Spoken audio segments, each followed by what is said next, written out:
Hello, Dollar Auction Show listeners. Today I'm coming to you live, just Alex Shizik, Mr. Ibada. Today is Wednesday, April 5th, recording, actually on the same day that we're going to publish this. So I guess not live, but almost live. Delayed, a couple hours delayed. Wanted to do this episode today because today is actually Passover for all of our Jewish friends out there. And it's eerily reminiscent of what's happening in the crypto markets, specifically with Bitcoin. So let's dive in and talk a little bit about that. I wanted to draw some parallels there. So what is the story of Passover?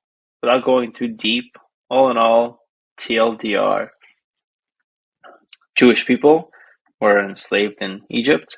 They were saying, "Let my people go." "Oh, Pharaoh, let my people go." Moses came to Pharaoh and said, "Let my people leave." Pharaoh said no. Pharaoh said no. Moses basically had the 10 plagues. One of the plagues was the death of the firstborn son. And so they took lambs. The Jewish people were supposed to take lamb's blood, paint it on their doors, so that this death comes by the whole town. It passes all the doors with lamb's blood painted on it. It doesn't kill those firstborn sons, kills the pharaohs. And after that, the pharaoh said, "Oh my God, this is terrible. Go." Jewish people left. He then chased them in the desert. That's the whole parting of the Red Sea that Moses did afterwards. Wandered the desert 40 years and then created the modern day state of Israel. So why am I talking about this? This is really a battle between the old and the new. Okay. And actually, if I watched this fascinating military take, I think it was in the military channel, the History Channel, a bunch of years ago, about Passover. And their whole take was, the Jewish people were actually mercenary soldiers, especially in the Sinai Peninsula by Egypt. And they were underpaid. And Moses was a general and was basically saying, "Hey, look, the old system needs to change. We're not being treated fairly. We want out of the old system and into the new, and the legacy system held them back." Sounds eerily familiar and eerily relatable to what's happening now with Bitcoin, especially in the United States. And so, as you all know, Shimon and I obviously are big on Bitcoin. And why? Right? Because we believe that Bitcoin can bring freedom in an off-ramp from the old system, which is the banking fractionalized reserve system, into the new. And it's, we don't believe that it's going to overtake the dollar, or that we have to burn down the existing legacy system. We just believe that people deserve another option, an option to hold their money in digital gold. And the current system, especially in the US, is fighting back hard. A lot of it is because Sam Bankman-Fried from FTX gave a lot of money to Democrats. And there is no politician that actually wants to be embarrassed. Politicians, when they feel publicly embarrassed, especially for political donations, oh boy, there is no wrath like the wrath of a politician that's embarrassed. And this is what's happening with the crypto industry now, specifically from folks like Elizabeth Warren and other progressive Democrats, which seem to be on the forefront of this fight against crypto, and they even labeling themselves anti-crypto. But this is one of those moments where the Bitcoiners and crypto folks of the world are saying, "Hey, let my people go. Let people opt into this life raft that is Bitcoin," specifically because of what the stress that the Fed is causing to the banking system. And let's come back to that in a second. But we're saying, let more people go, or else there's going to be this massive fight. I mean, now the industry is gearing up for a fight. I've never seen more galvanization, grassroots and trade organizations similarly. The Blockchain Association is one in the US. The Chamber of Digital Commerce, led by Perry and Boring, is another one in the US that are pretty powerful. Dennis Porter created the Satoshi Action Fund. He's doing incredible things about energy, Bitcoin mining, and how it actually saves energy. And it's fighting a crazy bill in Texas, by the way. There's a crazy bill in Texas that's come out. And Texas is one of the states that has been in the forefront of letting Bitcoin miners stabilize the grid. And they stabilize the grid because they can turn on mining and turn off mining, on a moment's notice, essentially in the snap of a finger. And so when the energy prices spike, when there's a lot of demand, they turn off mining. And when there's no demand or negative energy prices, which do exist, they can turn on Bitcoin mining, like at night and so on, when people aren't using electricity as much. And so it's actually, there are many papers of how it's stabilized the grid. And in Texas, Dennis Porter's been leading that effort, as well as Lee Brecher. He was on the show before, and I can make a link to that episode. He leads the Texas Blockchain Council, and they've been doing amazing activist work in Texas to enable Bitcoin, spreading Bitcoin, mining, and educating people about Bitcoin.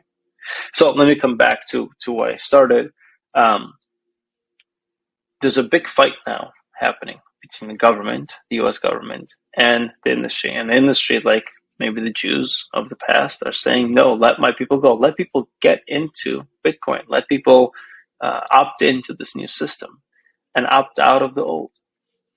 And when the current government says, no, we're putting in crazy rules, or, or this tax in the Biden administration on use of electricity by Bitcoiners, which is just an incredibly dangerous bill. Let me come back to that in a second. Bitcoiners are fighting back. More and more people are joining. PACs are being formed. Hopefully soon super PACs are going to be formed. Money is going to go behind crypto candidates. My old firm, Harris X, did a poll. Up to 30% of the electorate is actually more likely to vote for a candidate if they support crypto than not. And about 40% of the people, of Americans, have ever bought digital assets. 40%. It's a huge amount of people that have been exposed to this industry. And this number is going to become higher and higher as we go from the current bull run into the next bull run. And so it's a bit of a fight or die moment. And, I think what's going to happen is we're going to fight hard. The government will ultimately relent. Excuse me. And we're going to go and wander the desert for 40 years, building and building this new world, this new digital world. And so let's go back to one aspect that I talked about, an aspect of the Biden administration coming after and taxing, essentially trying to tax the energy use by Bitcoiners. And so their argument is, hey, look, Bitcoin mining is taking up a lot of electricity, a lot of energy. So we're going to tax it. And we're going to make them pay, 20, 30%. I think it was 30% something in the bill, an extra tax on electricity consumption. Well, my friends, that is very, very dangerous. It's a very, very dangerous proposition.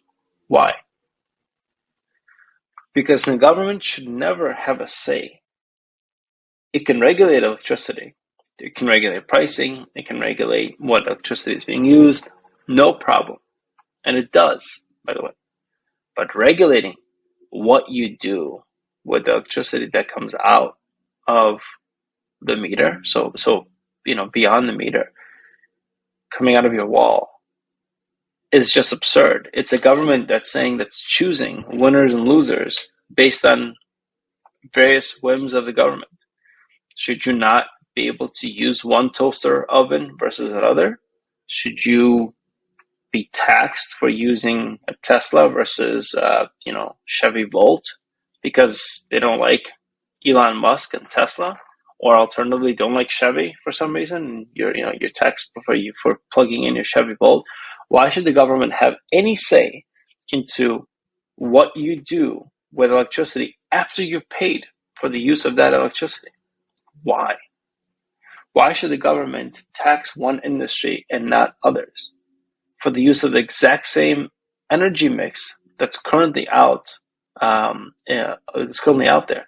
Furthermore, what happens if Bitcoin miners actually use renewable electricity? because they're incentivized actually to use renewable electricity. Bitcoin miners make money when they can sell a Bitcoin, call it for $30,000, but it costs them $20,000 to mine the Bitcoin. They make $10,000 for each Bitcoin they mine. Well, what if they now use the renewables and it costs them, instead of $20,000 to mine, it costs them zero because they're using solar? Should you be taxed for actually incentivizing use of renewable energy? No, that's absurd.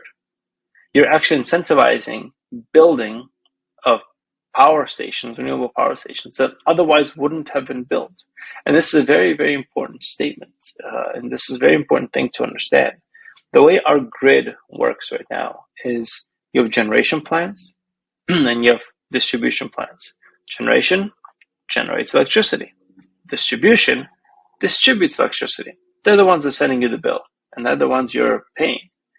In between that, you have transmission lines. Very important. Transmission lines, at least when you're driving on the highway, you see the big electric towers and gigantic black power cables. Those are transmission lines. Transmission lines have resistance. So the longer you're transmitting electricity, the more resistance there is, which means the more electricity loss you have. And you can have upwards 20, 30% loss. And so sometimes the best wind or solar is in places where there isn't a lot of population. Best wind farms in the middle of nowhere, Texas, for example, in the middle of nowhere, Illinois, where you have a lot of rural folks living, but the density isn't there. So building actual renewable plants and then transmitting that electricity all the way down to the nearest big city becomes cost prohibitive.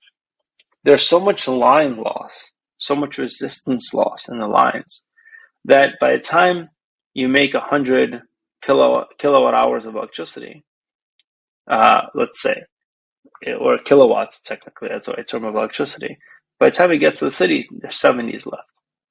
And so then essentially you're either have to price by 30% more, right? So call it, instead of 6 cents per kilowatt hour, you have to charge 9 cents per kilowatt hour, and you no longer become competitive with natural gas or coal or oil or other pollutants that are charging at 8 cents. Or you sell less electricity. You can charge 6, but you're actually losing money. And so what Bitcoin mining does, it says, hey, don't worry about that. I'll put a miner right outside of your generation plant. You don't need to carry those line losses back to the city. So that's one thing they do. The second thing they do, once, let's say the energy can be carried back into the city, and you're in the main power grid. The way the power grids work, they spike. They go up and down. You have a thing called base load, and you have a thing called peaking load. Base load is nuclear, is load that's on all the time. There's a certain amount of electricity that the city needs to produce at its minimum point. Okay, so lights are on in the streets, basic appliances are running, street lights are working, basic level of air conditioning or heating is on. You think about the base electricity need in the middle of the night for a city, 3 in the morning. People are sleeping, whatever that is, that's your base load. As people start waking up, the demand for electricity starts spiking. As it starts spiking, you bring online more and more producers of electricity. Which ones do you bring on? The ones that cost more. Because if they cost less, they would have been part of the base load. That's the way the market works. If it costs you 8 cents per kilowatt hour to produce each kilowatt hour, but the market price is 6, you're not going to lose money. You're going to turn off your plant. Once there's more demand, the price starts coming up. All of a sudden it goes from 6, 6.5, 7, 7.5, 8. Boom! Your plant comes online. 9, 8.5, 9. You're still online. 9. Another plant comes online that costs 9 cents per kilowatt hour to run. 10, and so on and so forth. And then when you have these power outages in California and Texas, these are called peaking outages. So you have peaker plants, huge heat wave. Everyone's on in the office. Everyone's turning on their electricity. Boom, boom, boom, boom, boom. You need so much electricity to run. coal comes online, because coal is very easy to turn on and off. Even though it's dirty, we need electricity. And so what Bitcoin does is Bitcoin can level set, can load balance the grid. Let's say there's a Bitcoin miner plugged into the grid. At night, the prices fall all the way down to 6 cents per kilowatt hour. Bitcoin turns on, keeps it at 8 cents. So that the power plants that would have been offline, losing money because they're sitting, are now online, and they're paying for generating Bitcoin. The morning comes, the day comes, people are starting to commute. Starts spiking. Bitcoiners turn off, and the price comes down again. Okay, then towards the evening, let's say people are starting to go to sleep, price comes back down, Bitcoiners turn back on, and so it keeps the grid stable. It keeps pricing stable. That's good for prices. That's good for turning on and off plants. That's good for predictability of the grid. That's good for the producers. It's good for everyone. Oh, and by the way, there's a little caveat here. The caveat is that not all plants can you turn on and off. You can't turn off a nuclear power station. So you can't turn off nuclear power stations, which is a problem. There's only certain amounts of, or certain types of plants that you could turn off. Those are typically coal plants, natural gas plants. That's why, by the way, those set the price. And so when you stabilize the energy grid, when you're able to create a stable demand for electricity, the operator, the grid operator, can plan better, right? And so the other thing that people misunderstand about renewable sources, without the use of energy storage, a battery, renewable sources are intermittent sources of energy. They will never be able to replace your base load, nuclear, again, natural gas, and so on. They're always going to be, the sun is shining, great. The sun is not shining, you cannot use solar. The wind is not blowing, you cannot use wind. And so what happens is you're going to be able to, what you need, energy storage, right? So when the sun is shining, you store a battery, right? You energize the battery. So when the sun is not shining, you release that battery power back into the grid to load balance. Does that sound familiar? Yes. Bitcoin, same thing. The Bitcoin miners, when the sun is shining, you use them. When the sun is not shining, turn them off, so the other source of power can enter the grid. Again, this is just, it's such a important piece of understanding Bitcoin that it kills me that people argue against this, especially knowledgeable economists or people. They're either willingly ignoring the fact that Bitcoin can help, or I don't know, actually, or I just, it sometimes boggles my mind.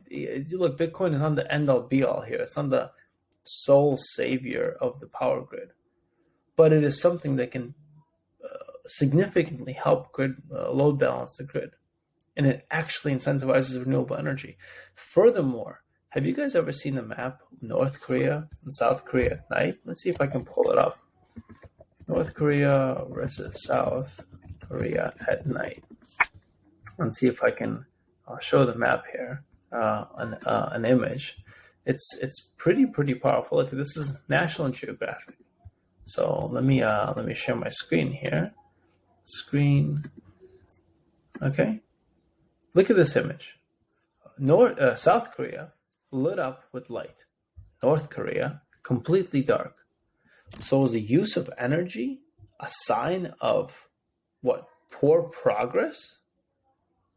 South Korea is lit up as South Korea being bad for using energy and North Korea being good for saving it? Is North Korea the shining city on the hill, if you will, for renewables and saving the earth and climate change? It's absurd. It's an absurd argument. Completely absurd argument. So the fact that we talk about the climate changers, Greenpeace, By the way, that was a great. I don't know if you guys seen the Greenpeace statue, but I'll talk about that in a second. Um, but the fact that Greenpeace and others are coming out against Bitcoin mining because it uses energy use isn't bad. Energy use isn't bad. Energy use is good. It's the kind of energy you're using. So let me share another thing. So recently, Greenpeace, by the way, came out. I'm just kind of pulling this up live here, and let's see if we can get something going here. So Greenpeace came out with some artist Benjamin Wong, and to highlight Bitcoin's climate problem, and they created this amazingly awesome Bitcoin skull statue that's all lit up, and Bitcoiners took that, and I love this. We took the statue and said, "How awesome is it?"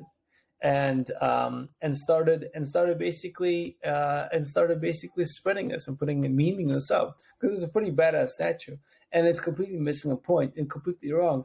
And not only that, if we look at what this artist did, I'll look it up right now. Wrong on Bitcoin. Okay. He basically came up and he said, oh, he was wrong because he didn't do his homework about Bitcoin mining. So after making this statue for Greenpeace, and after getting a backlash from Bitcoin miners, he studied the issue and he's like, oh my God, what I did is actually wrong. Right here. The piece was never meant to be anti-Bitcoin. It was an optimistic hope that Bitcoin can shift away from the blah, blah, blah, needless burning of fuel. He basically says that he was wrong on Bitcoin. I made the skull believing that Bitcoin mining was a simple black and white issue. I spent my entire career trying to reduce real-world physical waste, and proof of work felt intuitively wasteful. Of course, I was wrong. Boom. Few things in the world in black and white. Dumb me. You should have done your homework. Should have, could have, but didn't. And this is ultimately a lot of people that don't like Bitcoin come out and say these things that are just wrong, just wrong without studying it. So anyway, to bring it all the way back to all my Jewish friends out there, happy Passover. Enjoy the time with the family and friends. Eat some delicious haroset. My kids and I are going to make it as well. And for all you Bitcoiners out there, this is our fight. This is the time to get out. And I encourage everyone to go out. And this is the time to really write your politicians. We're seeing a flight out of the U.S. Bittrex just closed down. Other companies, my old firm is, well, I guess I can't say, but it seems like there are a lot of U.S. people that are no longer working at OKCoin, OKX. There's a push out of the U.S., and the U.S. is going to lose the single greatest financial industry in the world. And that is a huge, huge problem. Huge problem for our innovation. Our politicians, like Elizabeth Warren, are actually jeopardizing our future as leaders. And you know who's picking up the slack? Hong Kong and London and Dubai. London is going to be back into the center of finance of the world. Dubai, Hong Kong, we had the ball. We're just fumbling it at the goal line, to use an American football analogy. We're fumbling the ball at the goal line. We have to come out in force. Next elections have to be single issue elections for us, because keeping financial innovation in the U.S. is a critically important issue. Critically important issue. Stabilizing our grid is a critically important issue. Creating new age jobs when AI is about to eat a lot of white collar jobs, the way automation has eaten a lot of blue collar jobs, is a critically important issue. Bitcoin will help solve all of that. Bitcoin is a new industry that can blossom in the States, and we're pushing it out. Crypto is a new industry that can blossom in the States, and we're pushing it out. So happy Passover, Chag Sameach, to all my Jewish friends, fight the good fight, to all my Bitcoiners. Alex Chizik, Dollar Auction Show. Leave us comments, subscribe, like. Let's help the YouTube algorithm keep on bringing us great content. signing off.